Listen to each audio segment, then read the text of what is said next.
What if I told you that as far back as the 1400s, the Catholic Church was issuing papal bulls that allowed for folks like John Hawkins to transport enslaved Africans on his ship named Jesus? What if I told you this, that as far back as the 1600s, Mexico, in Veracruz, Mexico, there was a free black settlement of formerly enslaved Africans who had fought and defeated the Spanish, got their own community. Veracruz, Mexico, led by Jasper Younger. This was in 1618, a year before some of the first enslaved individuals arrived at Port Comfort, Virginia. What if I told you this, that in 1829, Mexico already had its first black president, and in 1804, early 1800s, Haiti had already defeated the greatest military power in the world, in Napoleon, and gained their independence. These were formerly enslaved individuals who rebelled, led by Toussaint Louverture, and overthrew the French government and gained their independence. One of the wealthiest colonies in the world. What if I told you this, that the Underground Railroad we learned about with Harriet Tubman around the 1850s and 60s, and she working as a nurse during the Civil War, she working as an individual scout during the Civil War with bounties on her head during the Civil War? What if I told you before that Underground Railroad that we learned in school, there was one that went south? And I've been there. They've got a museum today. It's called Fort Mose. You see, as early as the 1600s, mid to late 1600s, the Spanish crown said, if you're enslaved, if you come to Spanish Florida, you will be free. But you also have to convert to Catholicism. What if I told you that when you learned about that Stono Rebellion, those individuals who killed whites, approximately 20 whites, and this was the largest rebellion in the colonies, they were headed down to Fort Mose. And what if I told you this, that at that time, the state of Georgia did not even exist? Hey, I'm Joshua Teach Us. We jumped right in today, but we're talking about the Underground Railroad today and free black settlements. Now, the Underground Railroad and these free black settlements figures prominently in today's lesson because today I'm at Stately Oaks. It was once part of a larger plantation. Now it's an antebellum home here, Clayton County, Georgia, Jonesboro, Georgia. It was, from what I read, the inspiration, or part of the inspiration, for the book and movie Gone with the Wind. Why am I here? I'm here because when you talk about that peculiar institution of slavery, you start thinking, well, of course, they might want to run away. So when I grew up in school, I always thought the Underground Railroad, you know, if folks are in Georgia, they're going all the way up to Canada on the Underground Railroad. I could not have been more incorrect, but we were never taught this. What else is crazy is this: the state of Georgia only started to exist for this reason, at least primarily this reason from what I read, because there were enslaved individuals fleeing the Carolinas, South Carolina, coming down for their freedom on the first Underground Railroad. And Georgia was to be a buffer.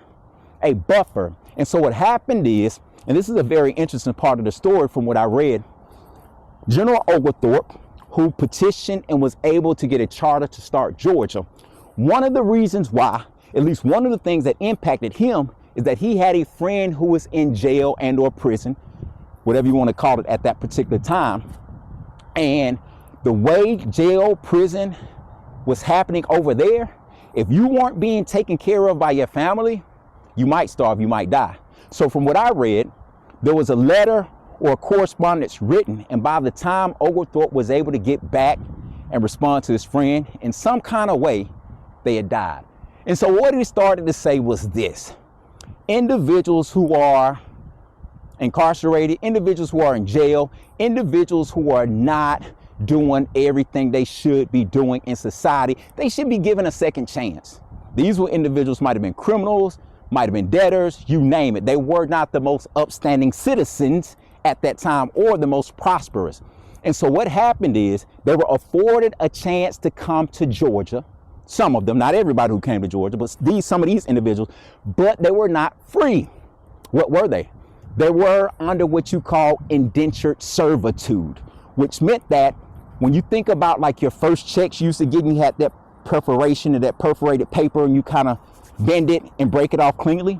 Well, that's called an indenture. You took your indenture and it might say you have 7 years. You keep a piece of it, they keep a piece of it. At the end of those years, you would be granted your full freedom. Now, again, these individuals were white. And what was interesting is at a certain point, they started to say, why can't we own slaves like they have in the Carolinas, like the ones who were running through the state for their freedom? It's because they were already, in a sense, under a level of, I wouldn't call it incarceration, but they weren't totally free themselves. But Oglethorpe, he never budged on that. But when he left the colony, that's when slavery began in Georgia. But there are some interesting rules about Georgia at the time.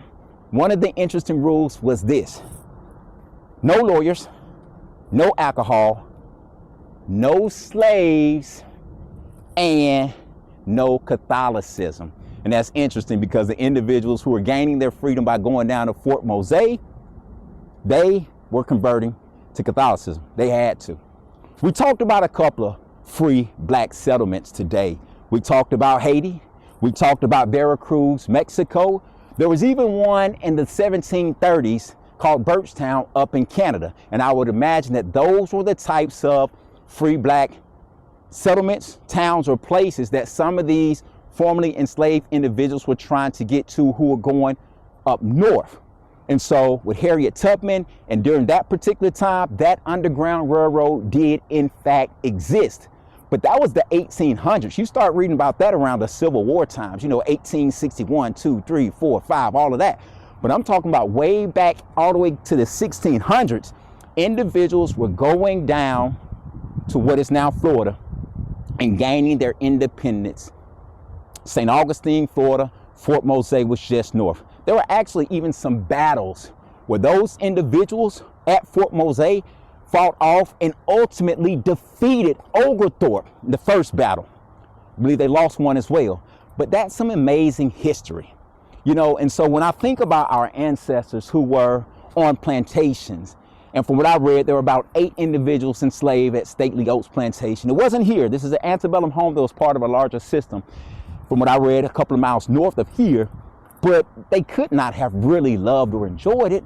I mean, I looked at some of the work by Dr. Joy DeGruy, and she talked about how individuals, when you looked at their remains, when they dug up remains, muscles were worked off the bone.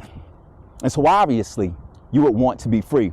And what's interesting is, I believe the Stono Rebellion was like 1739. The very next year, there was an act passed that prohibited the assembly and the movement of enslaved individuals. It was illegal to write. It was illegal to read. It was illegal to assemble together.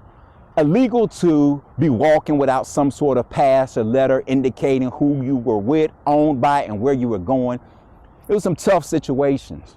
I don't want to linger on that. You can read enough about that. But today I wanted to tell you, and I told you, about some of the first free black settlements. And I told you I would tell you about the first Underground Railroad, which went south to St. Augustine, Florida, Fort Mose. Hey, I'm Joshua Teach Us, and today we're talking about history hidden in plain sight. Have an amazing day.